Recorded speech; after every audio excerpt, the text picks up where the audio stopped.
नमस्कार दोस्तों, मेरा नाम है अखिलेश मदेशिया। आपका आप ही के चैनल पे बहुत बहुत स्वागत है। भारत एक ऐसा देश जहां पूरे वर्ष त्यौहार चलते रहते हैं और कहा यह जा सकता है कि वर्ष ही त्यौहार है और त्यौहार ही वर्ष हैं भारत में, क्योंकि हर दिन कोई ना कोई त्यौहार होता है और इसी से हमारी ज़िंदगी जो है खुशियाँ आती हैं हमारे। और हम भारतवर्ष के जो लोग हैं डिप्रेशन का कम से कम शिकार होते हैं पूरी दुनिया में त्योहारों के वजह से। सारे प्रमुख त्योहारों में एक त्यौहार रक्षाबंधन, जो श्रावण मास के पूर्णिमा के दिन मनाया जाता है। इसमें बहन और भाई का पवित्र रिश्ते का ये त्यौहार होता है, जिसमें बहन अपने भाई के कलाई पे रक्षा सूत्र बांधती है कि उसकी रक्षा हो सके, उसकी उम्र बढ़ सके और वो दीर्घ आयु प्राप्त कर सके और उसे स्वास्थ्य में वृद्धि हो सके। और उसी दक्षिणा स्वरूप भाई अपनी बहन को कुछ ना कुछ पैसे या गिफ्ट कोई ना कोई देता है। हमारे शास्त्रों में, हमारे पुराणों में कहीं ना कहीं इन सब त्योहारों का जिक्र है, इसीलिए हम पारंपरिक रूप से और शास्त्रीय रूप और पुराणों के माध्यम से हम लोग इसको सेलिब्रेट करते हैं या मनाते हैं। तो चलिए जानते हैं रक्षाबंधन के कुछ शास्त्रीय प्रमाण। पहला प्रसंग ये आता है जब राजा बलि देवताओं के राजा इंद्र पर हमला करते हैं और स्वर्ग को प्राप्त करना चाहते हैं। तो इंद्र की जो पत्नी हैं वो भगवान श्री कृष्ण के पास जाती हैं और उनसे रक्षा की विनती करती हैं। तो भगवान श्री कृष्ण जी ने एक रक्षा सूत्र देते हैं और वो रक्षा सूत्र इंद्र की कलाई पर बांध देती हैं। इंद्र की कलाई पर बांध देती हैं और जब एक दूसरे से आक्रमण होता है, एक दूसरे पर आक्रमण होता है, तो राजा बलि वहाँ पे परास्त हो जाते हैं। तो कहा जाता है कि ये जो रक्षा सूत्र है ये उनकी रक्षा करता है, स्वर्ग के सिंहासन को बचाए रखता है। दूसरा प्रसंग ये आता है जब एक बार श्री कृष्ण भगवान के हाथों में चोट लग गया था और ब्लड बहने लगा था, तो द्रौपदी जी ने अपने साड़ी के पल्लू को फाड़ के उनके हाथों को बांध दिया था। जिससे अब क्या हुआ कि उसके बाद जब द्रौपदी का चीर हरण कर रहे थे कौरव, तो उस समय भगवान श्री कृष्ण ने अब इसी साड़ी का जो पल्लू था उसका वादा निभाते हुए अपनी बहन की रक्षा की थी। यही होता है रक्षाबंधन का पवित्र त्यौहार का मतलब।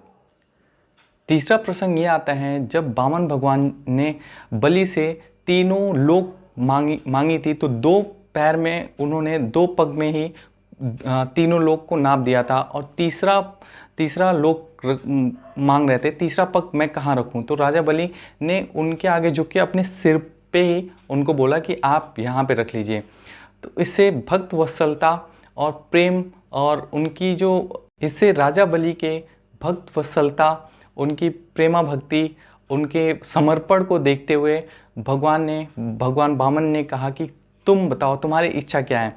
तो उन्होंने कहा कि मैं सूतल लोक में चला जाऊंगा, तो वहाँ पे आप मेरे दरबारी बनिए, जिससे मैं आपका नित्य प्रतिदिन दर्शन कर सकूं।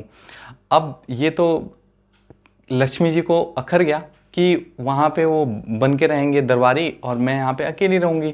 तो वो जब वो महाराजा बलि के पास आई और उन्होंने रक्षाबंधन पे राजा बलि को रक्षा बांध दिया और दक्षिणा स्वरूप उन्होंने अपने भगवान विष्णु, भगवान श्री कृष्ण, भगवान वामन जी को अपने साथ ले जाने के लिए निवेदन किया और वहाँ से यही परंपरा चालू हो गई रक्षाबंधन की।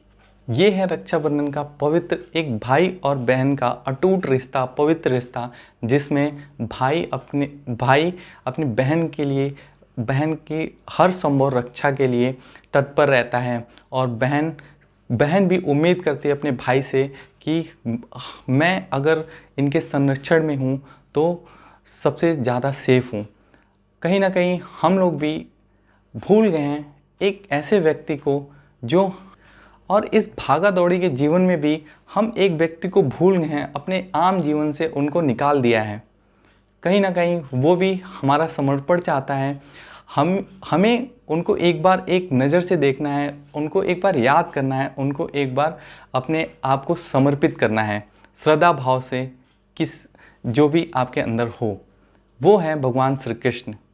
भगवान श्री कृष्ण अपने भगवद गीता के 18वें अध्याय के 66वें श्लोक में कहते हैं, सर्वधर्मान् परित्यज्य मामम एकं शरणं व्रज अहम त्वां सर्व पापेभ्यो मोक्षयिष्यामि मा शुच। भगवान कहते हैं कि सारे धर्मों का परित्याग करके मेरी शरण में आओ, मैं तुम्हारी रक्षा करूँगा, हर प्रकार हर पापों से मुक्ति दिला दूँगा, डरो मत। तो कहीं ना कहीं हम अपने जीवन में भगवान अगर ये सुनिश्चित करते हैं अपने श्लोक के माध्यम से, अपने वाणी के माध्यम से, तो कहीं ना कहीं हमें डरने की ज़रूरत नहीं है, हमें उनको समर्पण की ज़रूरत है, हमें उनके एक बार कृपा दृष्टि की ज़रूरत है, ये चाहते हुए कि हम अपने जीवन में खुशियाँ ला सकें और अपने जीवन को खुशहाली से बदल सकें। तो इस श्लोक में को अगर आप अपने जीवन में उतारते हैं तो बहुत ही फ़ायदा और लाभकारी होगा। चलिए यहीं पे ये प्रसंग समाप्त करते हैं। हरे कृष्णा।